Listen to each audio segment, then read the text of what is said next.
pessoal, tudo bem com vocês? Meu nome é Yara Patrícia, sou professora de Física do portal Direto ao Ponto. Esse material é gratuito, é uma parceria entre o Direto ao Ponto e o Eu Vou Passar. Se você quiser acessar esse material mais completo, você pode entrar no site www.toenemai.com.br. O que a gente estava fazendo para quem chegou agora com o bonde andando? A gente estava resolvendo questões do Enem bem recentes, né, de Física. Vamos comigo ver mais questões do Enem? Vamos lá! Então, 3 lâmpadas idênticas foram ligadas no circuito, como esse aqui, que está esquematizado. A bateria apresenta resistência interna desprezível e os fios possuem resistência nula, ou seja, a gente não vai trabalhar com resistência porque ela é igual a zero. Um técnico fez uma análise do circuito para prever a corrente elétrica nos pontos A, como a gente está vendo aqui, B, C, D e E. E rotulou essas correntes de IA, IB, IC, ID e IE. Respectivamente. O técnico concluiu que as correntes que apresentam o mesmo valor são IA é igual a IE e IC é igual a ID. Letra B. IA é igual a IB, IE é igual a IA, eita, me compliquei toda agora. IA é igual a IB, que é igual a IE. E IC é igual a ID. Ou então a letra C, né? IA é igual a IB apenas. Letra D, IA é igual a IB, que é igual a IE apenas. Ou letra E, IC é igual a IB apenas. Tá, como é que a gente vai fazer isso? Tá muito cheio de I. Só que meu nome aí não significa, hein, pra quem chegar no bonde andando, que eu coloquei esses I aí, não. Então a gente vai ter a presença de uma corrente aqui, ela vai passar por esse sistema, tá certo? E ela tá dividida em 3 partes, esse sistema tá dividido em 3 partes, então vai haver a presença de um I dividido por 3 aqui, e vai haver também um I dividido por 3 aqui, porque são 3 partes que a gente está relacionando a corrente. E ambas vão receber, né, um valor de corrente passando por esse sistema, tanto no ponto A, quanto no ponto B, C, D e E. Beleza? Então, se a gente analisar, quando a gente chegar aqui, essas correntes... Deixa eu dar uma apagadinha aqui para explicar melhor. Essas correntes, elas vão ser transmitidas para essas vias aqui, ó, das baterias que estão aí, a L1, L2 e L3.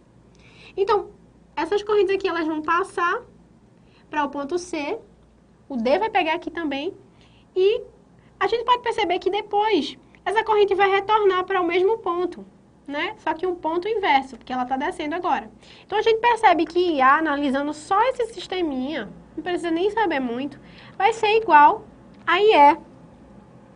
E se a gente analisar qual outro sistema que vai receber a mesma corrente, olha aqui, ó, depois das baterias, quem é que vai receber as mesmas correntes, com o mesmo valor que é I sobre 3 e I sobre 3? Olha, IC é igual a ID, beleza? Tá, Yara, mas poderia ser, e em relação, tem algum mais outro elemento, sei lá, B é igual a... O B, tem algum elemento igual ao B? Então, tudo que tiver B, não vai haver mais outro ponto que vai receber a corrente igual a de B. Ou seja, a nossa respostazinha aí, que a gente vai utilizar, seria a letra A, beleza? Então, a gente vai responder mais questões. Vamos comigo ver qual é a próxima questão para a gente resolver? Vamos lá. Uma pessoa abre sua geladeira e ela verifica o que há dentro. Ixi, deve ter um monte de chocolate, um monte de besteira aí, né?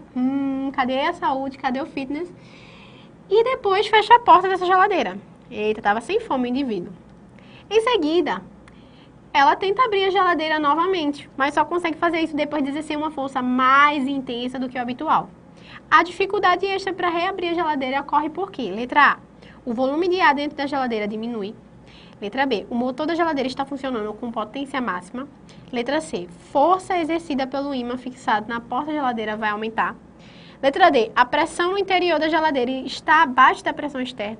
E a letra E, a temperatura no interior da geladeira é inferior ao valor existente antes de ela ser aberta. Vamos lá, vamos analisar cada letra com muito cuidado. A gente sabe que uma observação bastante importante é que a temperatura dentro da geladeira vai ser diferente da temperatura que está fora, no caso, a temperatura ambiente. A temperatura, a pressão atmosférica vai ser diferente do que está dentro da geladeira. Tendo em vista essa informação, vamos analisar cada letra aqui comigo, hein? Vamos lá. Ó, o volume de ar dentro da geladeira não vai diminuir. Aí era porque a letra A está incorreta. Porque, veja,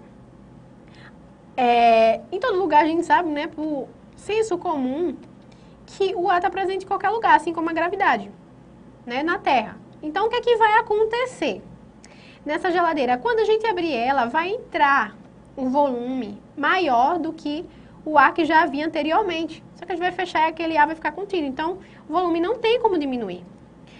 Já a letra B, o motor da geladeira está funcionando com potência máxima.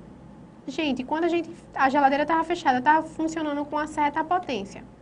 Uma potência, vou chamar uma potência igual a A, um valor qualquer aqui. Quando eu abrir, como é que essa potência vai mudar? Não tem como. Assim, quando eu abrir e quando eu fechar a geladeira, tanto no momento 1 quanto no momento 2, que é quando a geladeira vai estar aberta, tá certo? Vamos botar só o freezer aqui aberto. Quando eu abrir, o que é que vai acontecer? Quando eu abrir essa geladeira, o motor vai continuar tendo a mesma potência, até porque a gente não alterou essa potência, ou seja, a letra B está incorreta. A letra D nos diz que a força exercida pelo ímã fixado na porta da geladeira vai aumentar.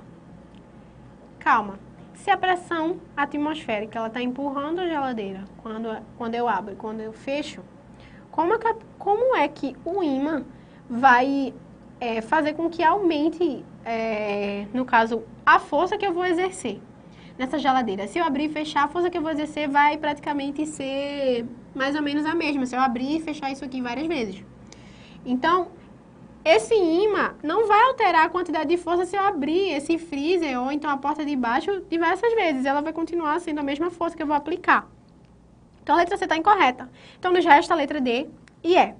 A letra D diz que a pressão no interior da geladeira está abaixo da pressão externa. Sim, a pressão que é exercida aqui nessa geladeira, dentro dela, a pressão vai ser mais baixa que a pressão atmosférica.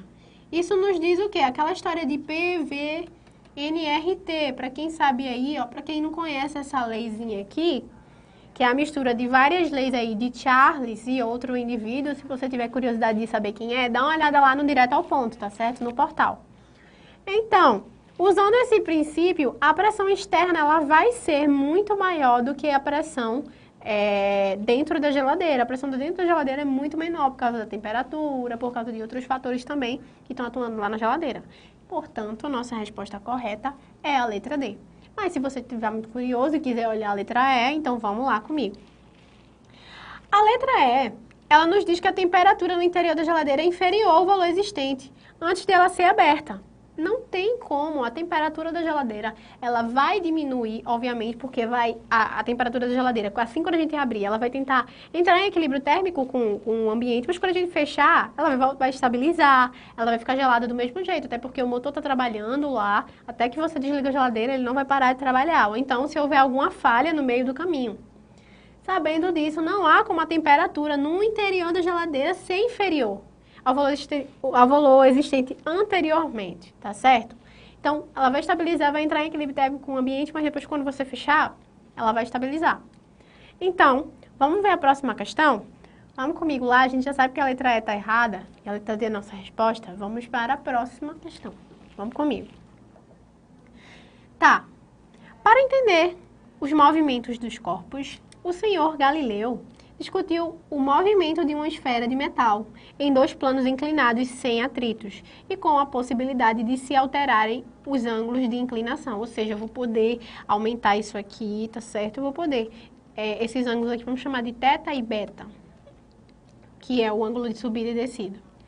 Então, eu vou poder alterar isso aqui, vou poder pegar, imagina aí na sua casa, né? A fichinha tá aqui. Então, eu vou poder fazer isso aqui, o momento que eu quiser. É como se fosse móvel, como se você desmontasse a rampa. Beleza? Vamos continuar. Então, conforme a figura mostra, né, a gente vai poder alterar. Na descrição do experimento, quando a esfera de metal é abandonada para descer um plano inclinado em um determinado nível, ela sempre atinge no plano ascendente, no máximo, um nível igual ao daquele que foi abandonada. Ou seja, ela vem para cá, mesmo que eu varie, ela sempre vai alcançar ao nível. Por exemplo, se ela está aqui, então ela vai chegar até aqui, ela nunca vai subir o máximo, tá certo? Ah, mas se eu diminuir esse ângulo, ela sempre vai subir da onde ela partiu, vai ser a mesma altura de onde ela chegou, tá certo? Então, o que a questão quer saber? Se o ângulo de inclinação do plano de subida for reduzido a zero, a esfera manterá sua velocidade constante, pois o impulso resultante sobre ela será nulo. Letra B.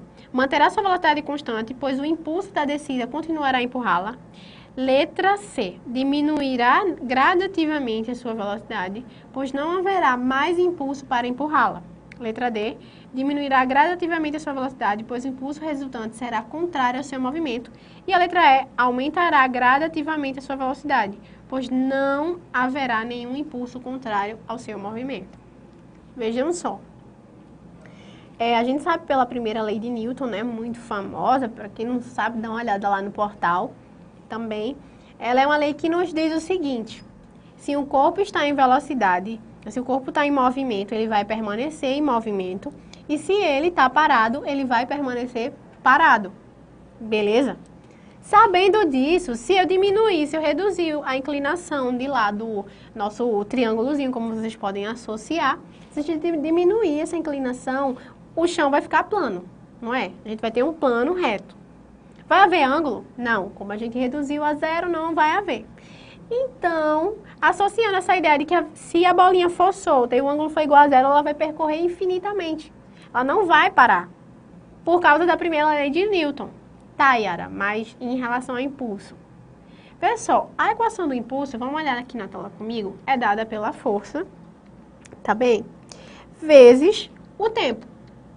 Só que, como a velocidade é constante, a bola vai andar infinitamente no plano. Ela vai percorrer esse plano aqui, vai andar, até que alguma coisa impeça ela de parar. Por exemplo, pode haver uma parede aqui, tá certo? Como a velocidade é constante, se a velocidade é constante, então a aceleração é nula. Se a aceleração é nula, a gente sabe que pela segunda lei de Newton, a força ela é dada pela massa vezes a aceleração. Se a aceleração é nula, a força também é nula. Ou seja, I é igual a zero vezes T, logo o impulso, né, é igual a zero. Ou seja, a resposta que satisfaz a nossa questão é a letra A. Porque a velocidade da bola vai ser constante quando a gente reduzir a inclinação a zero. E o impulso resultante, por essa formulazinha aqui, essa ideia, ele vai ser nulo, como a gente pode perceber. Eu espero que vocês tenham gostado, tá certo? E eu acho que eu vejo vocês na próxima aula. Obrigada!